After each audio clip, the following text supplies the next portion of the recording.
Brain के parts पढ़ने के बाद अब हम पढ़ते हैं सेंट्रल नर्वस सिस्टम जो हमारे पास है उसका दूसरा पार्ट जिसका नाम है स्पाइनल कॉर्ड। स्पाइनल कॉर्ड के स्ट्रक्चर की अगर हम बात करें तो ये बिल्कुल एक ट्यूबुलर स्ट्रक्चर है। हम लिख लेते हैं ये हमारे पास क्या है, एक ट्यूबुलर स्ट्रक्चर है जो कि जिसमें बहुत सारे जो हैं हमारे पास मौजूद हैं, that is known as a nerve. ठीक है जी, हम यहाँ पे लिख लेते हैं that is tubular structure, STRUCTUR। ठीक है जी, सॉरी इसको ठीक कर देता हूँ हम यहाँ पे।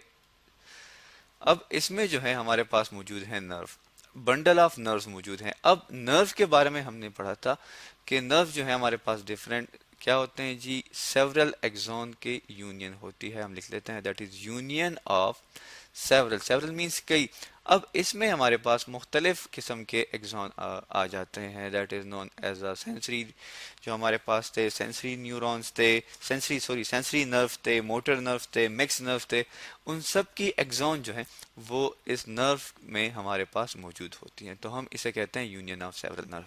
अब स्पाइनल कॉर्ड स्टार्ट कहाँ से होता है, तो स्पाइनल कॉर्ड जी शुरू होता है that is known as a brain stem. हम लिख लेते हैं यहाँ पे ब्रेन स्टेम। अब हमारे पास ब्रेन स्टेम जो है ये एक नया वर्ड है। हम जानना चाहते हैं कि ये ब्रेन स्टेम जो है इसमें ये क्या है या इसके अंदर फर्दर कौन कौन से पार्ट जो हैं वो मौजूद हैं। तो ब्रेन स्टेम में हमारे पास तीन पार्ट्स मौजूद होते हैं। एक को हम कहते हैं that is known as a medulla, जिसे हम मेडुला ओब्लंगेटा भी कहते हैं। ठीक है जी, इसके अलावा दूसरा पार्ट इसमें आ जाता है पोन्स का। ठीक है, पोन्स और मेडुला हमारे पास हाइंड ब्रेन के पार्ट्स हैं। और इसके अलावा जो थर्ड इसका पार्ट है उसे हम कहते हैं मिड ब्रेन। अब ये तीनों मिलके हमारे पास बनाते हैं that is known as a brain stem. अब यही ब्रेन स्टेम जो है यहाँ से स्पाइनल कॉर्ड जो है शुरू हो जाता है और ये एक्सटेंड करता है टूवर्ड्स द लोअर बैक, जो हमारी कमर का बिल्कुल निचला हिस्सा है वहां तक ये जो है एक्सटेंड कर देता है। तो ये हमारे पास लोकेशन है जी स्पाइनल कॉर्ड की और यहाँ से वो शुरू होते हैं। अब हम डायग्राम के थ्रू भी इसको जानने की कोशिश कर लेते हैं। यहाँ पे आप देख सकते हैं कि इस डायग्राम में हमारे पास, इसको हम लेबल कर देते हैं, ये पोर्शन यहाँ से ये वाला और ये वाला पार्ट, इस दोनों पार्ट्स को हम क्या कहते हैं, इसे हम कहते हैं ब्रेन स्टेम। हम लिख लेते हैं यहाँ पे ताकि हमें क्लियर हो जाए कि ब्रेन स्टेम ब्रेन में कौन सा पार्ट है। इसके बाद ये यहाँ से हमारे पास शुरू हो जाती है स्पाइनल कॉर्ड। हम लिख लेते हैं दैट इज स्पाइनल कॉर्ड, थोड़ा सा इसको ठीक कर देते हैं, दैट इज स्पाइनल कॉर्ड। ठीक है जी, अब ये तो हमें पता चल गया। अब हम जानते हैं कि जिस तरह ब्रेन को प्रोटेक्ट करने के लिए डिफरेंट लेयर्स होती हैं, ठीक है, इस तरह स्पाइनल कॉर्ड को प्रोटेक्ट करने के लिए हमारे पास भी मौजूद हैं लेयर्स। ब्रेन्स की लेयर्स को भी हम मेनेंजिस कहते हैं और स्पाइनल कॉर्ड के लेयर्स को भी हम मेनेंजिस कहते हैं। और हमने ये पढ़ा था कि मेनेंजिस की हमारे पास तीन लेयर्स होती हैं। ठीक है जी, तो ये हम भी यहाँ पे भी लिख लेते हैं। इसके बाद जो है जिस तरह स्कल जो है ये प्रोटेक्ट करता है, किस चीज को प्रोटेक्ट करता है, ब्रेन को, इसी तरह स्पाइनल कॉर्ड जो है इसको प्रोटेक्ट करने के लिए हमारे पास वर्टिब्रल कॉलम होती है। ठीक है जी, हम लिख लेते हैं दैट इज वर्टिब्रल कॉलम। और वर्टिब्रल कॉलम जो है ये प्रोटेक्ट करता है हमारे स्पाइनल कॉर्ड को। अब अगर हम आउटर रीजन देखें स्पाइनल कॉर्ड का, सॉरी, तो स्पाइनल कॉर्ड का जो आउटर रीजन है वो हम लिख लेते हैं दैट इज आउटर रीजन। ठीक है जी, आउटर रीजन जो है उसका बाहर का जो हिस्सा है, बाहर का जो पार्ट है, ये बिल्कुल किस चीज का बना है जी, ये बना है वाइट मैटर का। ठीक है, ये बिल्कुल सफेद रंग की हमारे पास एक लेयर होती है, इस वजह से हम इसे कहते हैं वाइट मैटर। अब ये वाइट मैटर क्या है, वाइट मैटर में क्या मौजूद है, तो वाइट मैटर में हमारे पास मौजूद होते हैं जिन्हें हम कहते हैं माइलिनेटेड एक्सॉन। ठीक है जी, हम लिख लेते हैं दैट इज माइलिनेटेड एक्सॉन।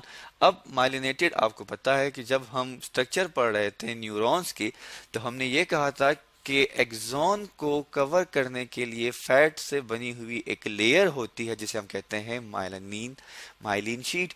अब वही माइलिन शीट जो है वो यहाँ पे वाइट मैटर में भी मौजूद है।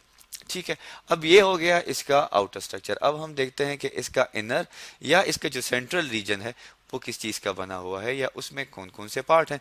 अब हम यहाँ पे लिख लेते हैं जी that is known as a central region. हम लिख लेते हैं दैट इज सेंट्रल रीजन।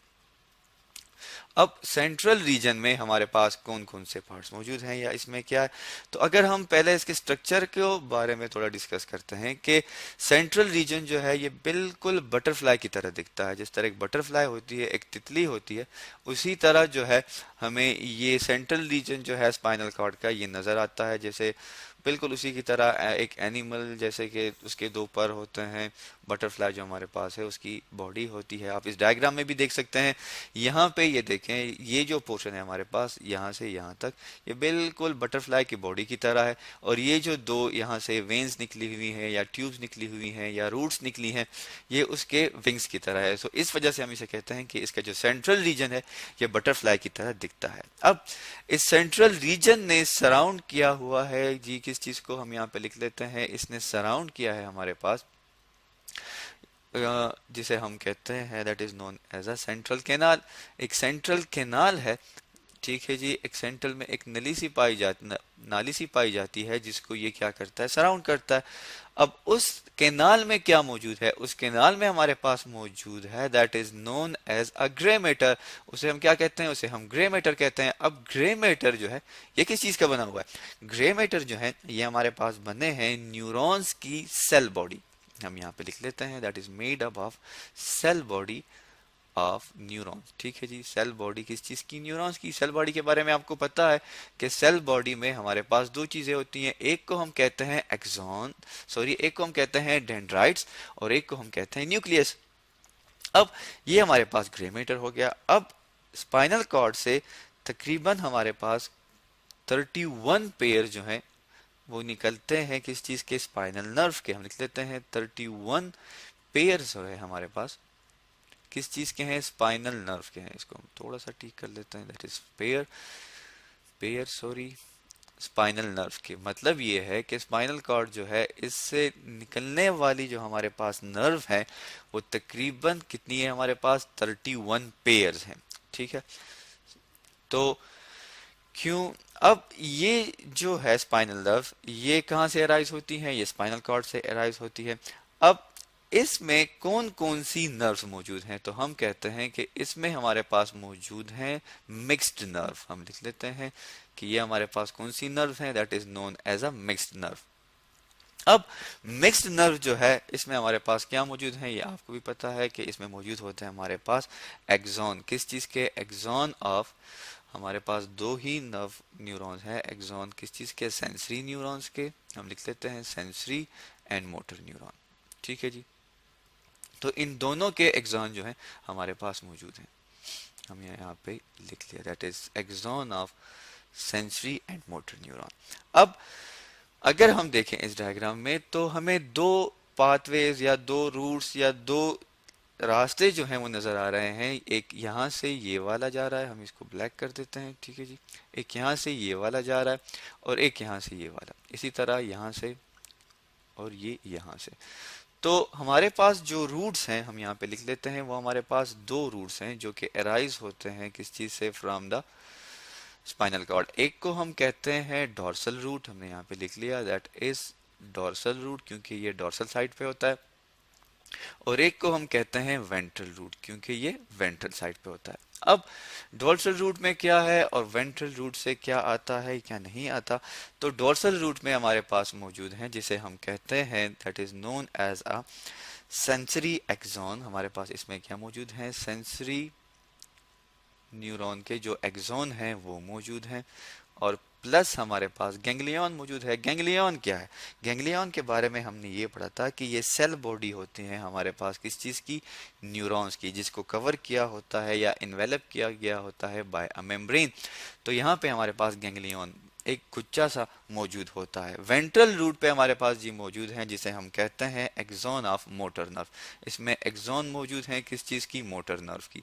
अब डोर्सल रूट से हमेशा सेंसेशन आती है टुवर्ड्स द स्पाइनल कॉर्ड और इसके अलावा वेंट्रल रूट से हमारे पास जो है स्पाइनल कॉर्ड जो है वो इंफॉर्मेशन देता है किस चीज़ को, हमारे पास इफेक्टर्स को। अब इसके बारे में मजीद हम जानते हैं एक दूसरी वीडियोस में, हम इंशाल्लाह इसको डिस्कस करते हैं जो कि आगे आने वाली है।